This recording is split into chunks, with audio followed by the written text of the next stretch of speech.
up, everyone? How you guys doing? WMMRDB Rockford, man.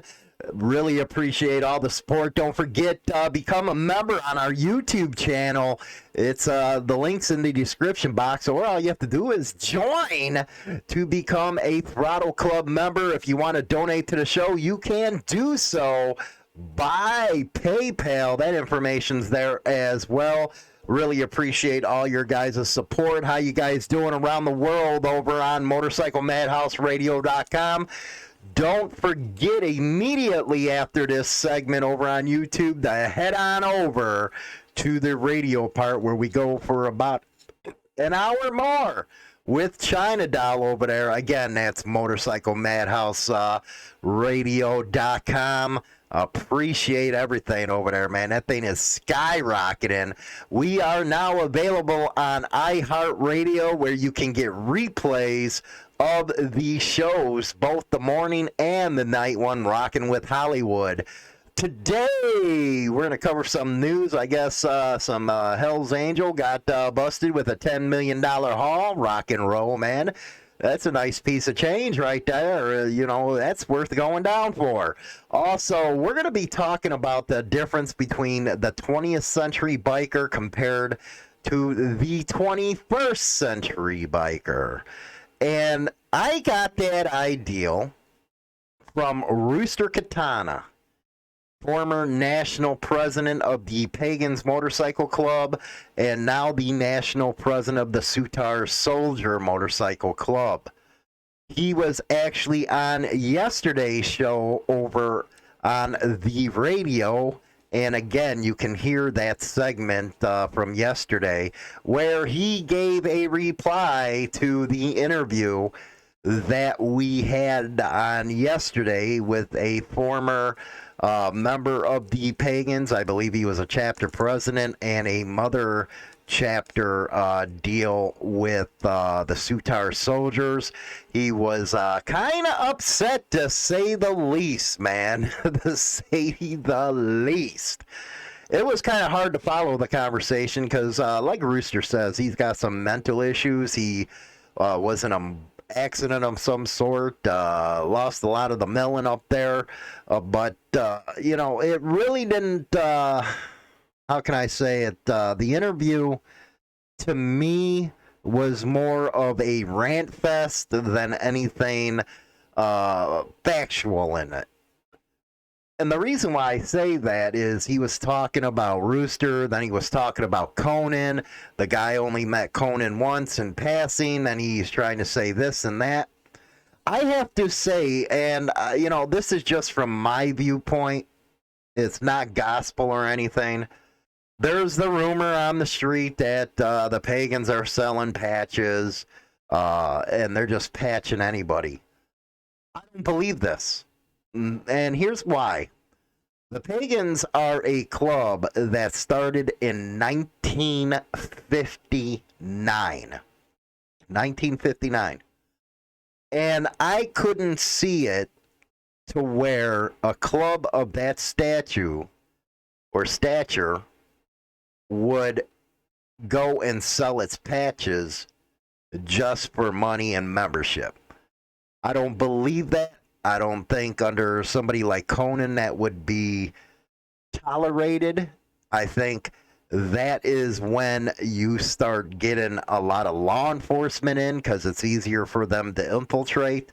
And people probably will come back and say, hey, Hollywood, man, look at the incident, how he was pulled over. Somebody had a rat on him. Well, probably.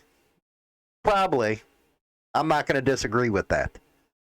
But what I'm going to do is disagree with the notion that they're just selling everything. Now, again, you'll have people say, well, I heard this, I heard that. Okay, did you see it? Were you offered a deal like that? And most of the time, what I'm going to get back is no. Yeah, that's what's going to happen. And then you say to yourself, well, then how do you know it's true? You might be hearing it from somebody who don't like that club, and you're just trying to give them a black eye. That's just like on yesterday's episode. where I was talking about the correctional officer in a club. When I did the promos, I wasn't freaking surprised by it. But all the people saying, well, if you got a correction officer or a cop in the club, then you're a cop club. The ignorance was really bliss when it came to that. For one, most of these guys aren't around clubs. Two, they don't know how things operate. So how could you come out and say that? You look at all the big organizations that's ever operated. One thing that was always the same is you always had political connections, law enforcement connections in your back pocket.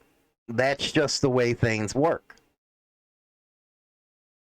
I explained very simply that if your member or something went in the joint, regardless of what they did or whatever, it's always nice to, have somebody bring in some goodies or help you make some money on the side because commissary is freaking expensive. People don't understand that way of thinking. And it is quite sad. And when Rooster brought up the 20th century biker, which I fall into, compared to the 21st century biker, is night and day.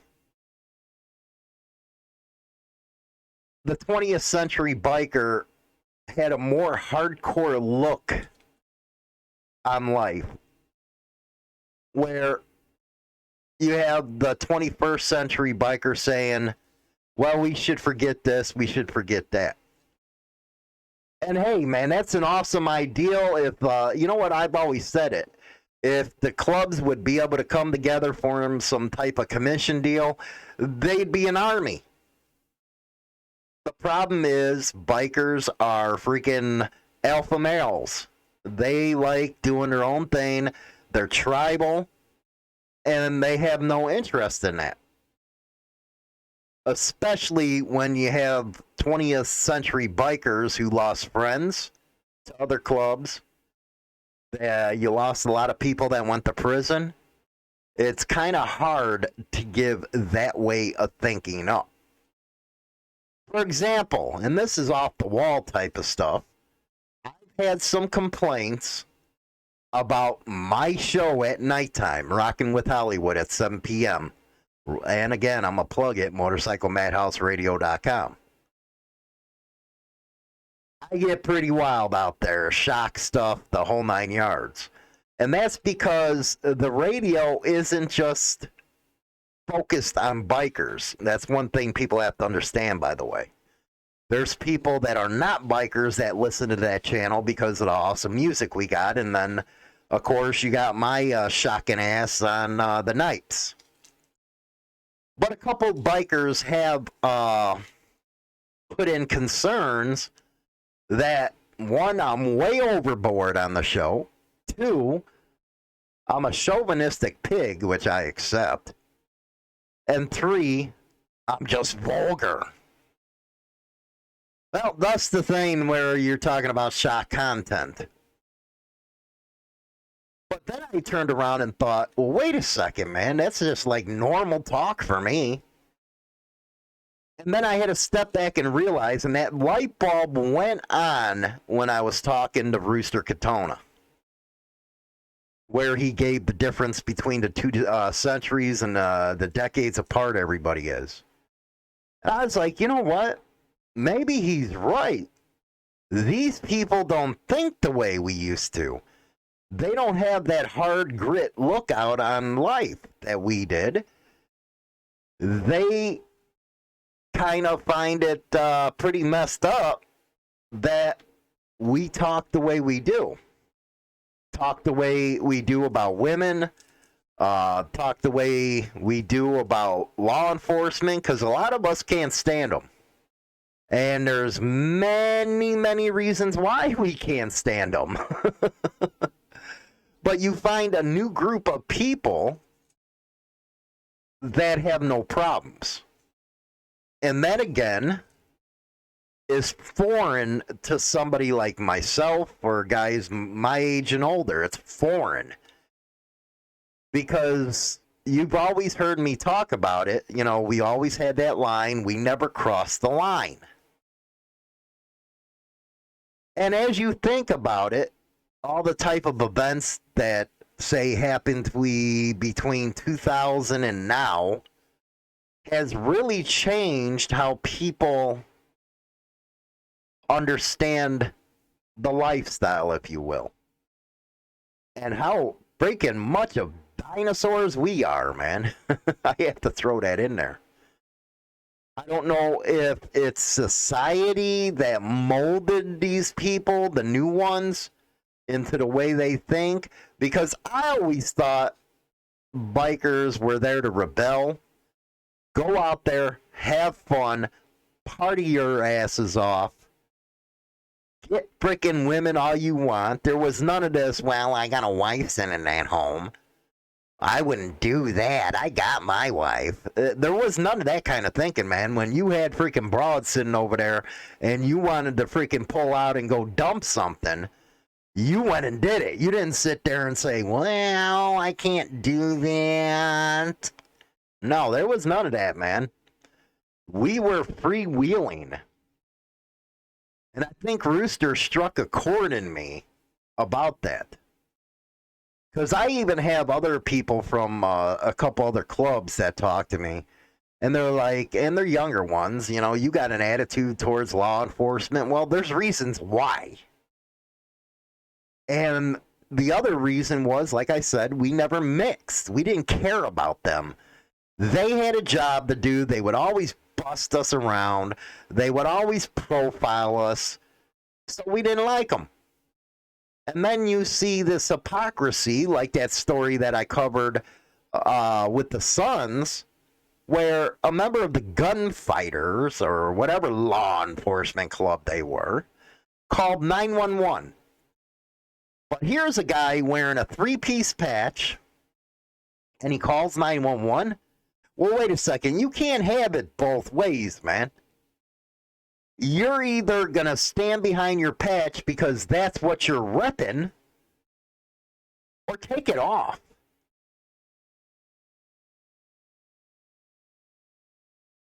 Do you see why I have problems with these fakes? Dude got on the phone with 911 right away.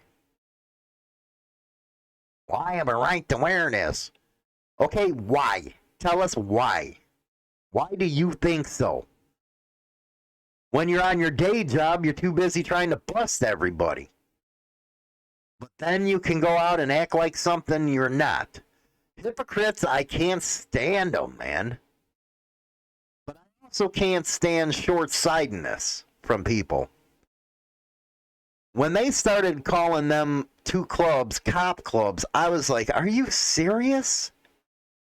Do you not know why it's being done? Or why it's a good thing? No, you want to jump on the bandwagon and start calling everybody cop clubs. And I think that right there is the weak point. Not that clubs are fighting and everybody should get along. No, that's not the weak point. The weak point is people that don't know how to look at the bigger picture of everything. It's actually quite disgusting because I was reading them comments over and over and over and in the damn emails. It's like, you guys are really freaking pathetic to say some shit like that. For one, you don't know the clubs. Two, you're not on the inside of the clubs. And three, you don't have the brains to know why it's freaking important to have those kind of connections. Like I said, you got major one percenters with law enforcement in there, and there's a reason for that.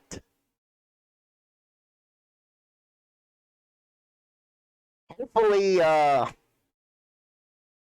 the 21st century biker could actually learn from the 20th century biker on things. You know, back in the day, brotherhood meant brotherhood. And I'd have to say, and I know a lot of people are going to disagree with this, but it was actually more important the brotherhood than the patch. What are you talking about? Yeah, first of all, it's supposed to be about brotherhood. So when you were close to people, you said, okay, if they got a raw deal or something, okay, let's go with this guy. You know what? We seen what happened. It wasn't cool, but we're close. We're going to do our thing. Yeah, that's happened. It happened to me. When I was in the one club, a couple of the other ones that were in the other club left, I went with them. That was later on after I had to leave because of that epilepsy stuff. But later on, I went with them because I knew them. I knew how they act. I knew what they were about. And we still had that strong bond. That's what people don't understand. And what I didn't understand about that interview was real simple. Was how could you not use the process that the club put in place? Why did you automatically assume that you were going to get hit? You're acting like this was some sort of freaking outfit, freaking mafia deal or some shit. Where if a club that is old as the pagans, or somebody who ran a club like that has a process in place to air your grievances, it's on you if you didn't take it. So why are they the idiots? That's my question to old boy, man. I guess things are a lot different now. People think differently. And hey, that's all right, man. I guess you got to evolve. We'll see where it takes us, man. You got to evolve at some point. But let's get into some biker news real quick. Oh, yeah, Harley Davidson keeping up its stupidity, if you ask me. I would think at Harley Davidson, yeah, I get you got to have corporate people that know what the hell they're doing. But at the same time, don't you think they should be able to ride a bike or, relate to the consumers that are buying their product? I guess that's not Harley Davidson anymore. They announced the new CCO, which is the Chief Commercial Officer, Adele O'Sullivan, to the position, replacing retiring CCO Larry Hund. The motor company says O'Sullivan brings extensive experience in omni-channel retail and durable goods, focusing on commercial excellence and organizational change. The look is to bring in additional new blood to Harley Davidson to help it compete. It's Jacques, that freaking Jean Zietz Al Bundy, part of his hardwire plan.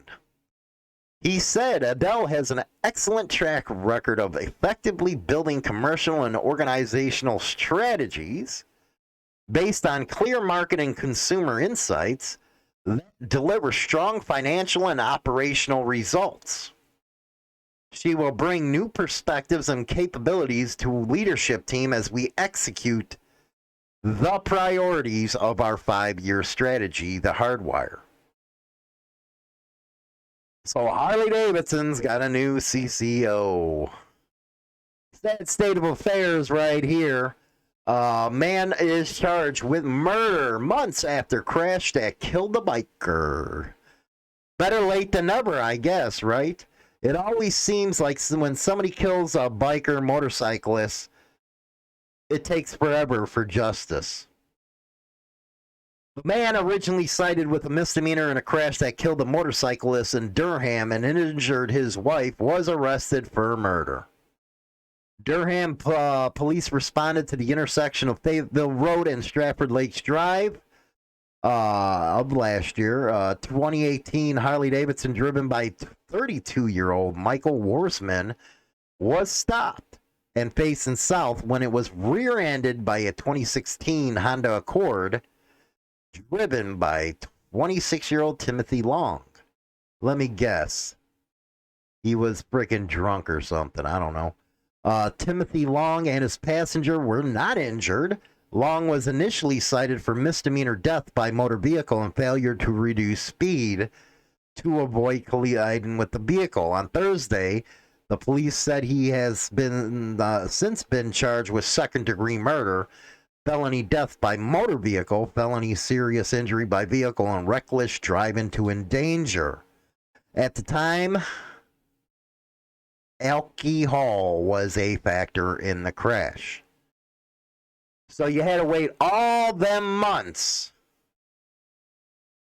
and then finally charged him when you had the alcohol stuff. Give me a break, man. Now, Hell's Angel Bikey faces Washington court for a $10 million drug haul. That's where he's going to want correctional officers in his pockets, cops in his pockets. That would have been a smart thing. Police surveillance watched the man as he allegedly dug up a bag hidden in bushland. It contained a large quantity of methamphetamine. A senior member of the Hells Angel Bikie Gang has appeared in Perth court, our crazy Aussies over there, after allegedly being caught with drugs estimated to be worth $10 million. The 53-year-old was allegedly seen by surveillance officers digging up a bag containing around 10 kilograms of methamphetamine. Let's see here. Police searched the area and also suspect's home. Now, links between, you gotta add this, don't you guys? This is yet another example of the links between outlaw motorcycle gangs and the illicit drug trade. Wait a second, you only busted one guy. So what's that have to do with the whole club? Outlaw motorcycle gangs, known as OMCGs, are motivated by greed, and the amount of meth could have been sold to 100,000 people, netting between $8 and $10 million. And he goes on to say, we are not going to let criminal gangs profit at the expense of our communities. You go there, jerky.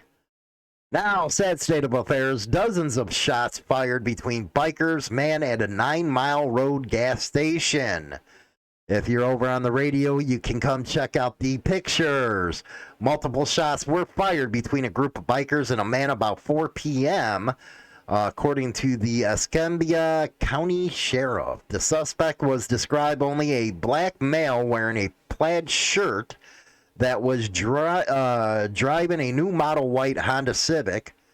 No one was reported to be injured in the incident, but several motorcycles were hit by the gunfire. The EECSO said the gunfire erupted after some sort of altercation between the men and the group of bikers. Dozens of shell casings were scattered across the parking lot of the Circle K. Every time I hear a Circle K, man, it reminds me of Bill and Ted's adventure. Most of the markers were next to shell casings, all that good stuff. So, yeah, it looks like a bunch of freak. Oh, my goodness gracious. Look at the shell casings. Final news story. Comanchero Bikie gang member Danny Rapley suspected of bashing.